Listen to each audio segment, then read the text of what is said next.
चंदन क्यारी विधानसभा सुरक्षित सीट पर एक साथ बाप बेटे का चुनाव मैदान में उतर आना चर्चा का विषय बन गया है। बेटे ने बाप के खिलाफ या बाप ने बेटे के खिलाफ चुनावी मोर्चा खोला है, इसको लेकर कई तरह की चर्चा चल रही है।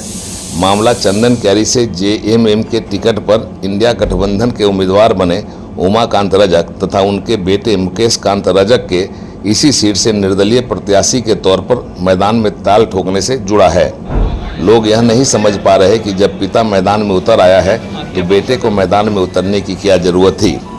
इंडिया गठबंधन के उम्मीदवार उमाकांत रजक के बेटे मुकेश कांत रजक का निर्दलीय चुनाव मैदान में ताल ठोकते हुए उतर आना किसी राजनीति का हिस्सा है, रणनीति का हिस्सा है या पिता के खिलाफ बेटे का चुनाव मैदान में उतरने का कोई और कारण है, यह तो अभी पता नहीं चला है। पर बाप बेटे का एक ही विधानसभा क्षेत्र से नामांकन पर्चा भरना चटकारे के साथ चर्चा का विषय जरूर बन गया है।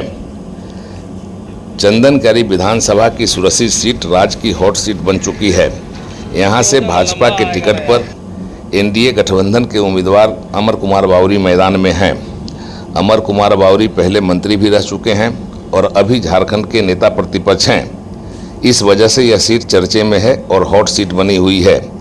उन्हें घेरने के लिए जहां उनके पुराने प्रतिद्वंदी उमाकांत रजक ने आजसू का झंडा बैनर समेटकर पाला बदल लिया है और झारखंड मुक्ति मोर्चा के टिकट से इंडिया गठबंधन का उम्मीदवार बनकर मैदान में हुंकार भर दी है, तो जेएलकेएम ने भी अर्जुन रजवार को मैदान में उतारकर मुकाबले को संघर्ष भरा बनाने की कोशिश की है।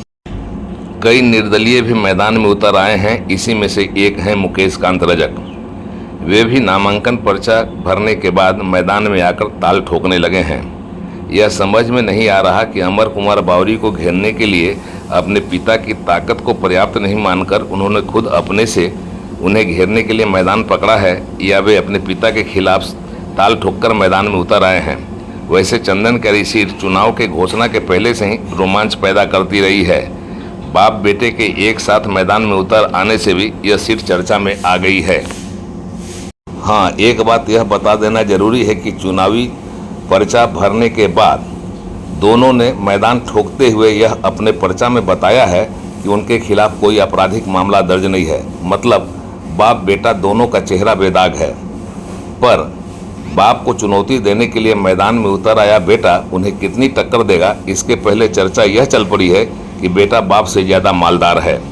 आयकर विभाग को दिए गए रिटर्न में मुकेश कांत ने घोषणा की है कि 2023-24 में उनकी कमाई 11,49,750 रुपये थी, जबकि 2024-25 में 12,23,930 रुपये हो गई है।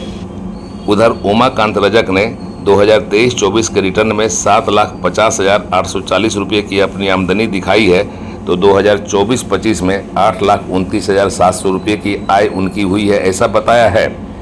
बाप बेटे के चुनावी दंगल में उतरने पर चर्चा यह हो रही है कि आय के मामले में पिता को मैदान में पीछे छोड़कर आगे निकल गया है बेटा। अब देखने लायक बात होगी कि नाम वापसी में बेटा अपना नाम वापस लेता है या मैदान में पिता के खिलाफ टिका रहता है। और इसी के साथ अब सबकी निगाह बाप बेटे के चुनावी दंगल पर भी टिक गई है। उड़ान लाइव ब्यूरो की एक्सक्लूसिव रिपोर्ट।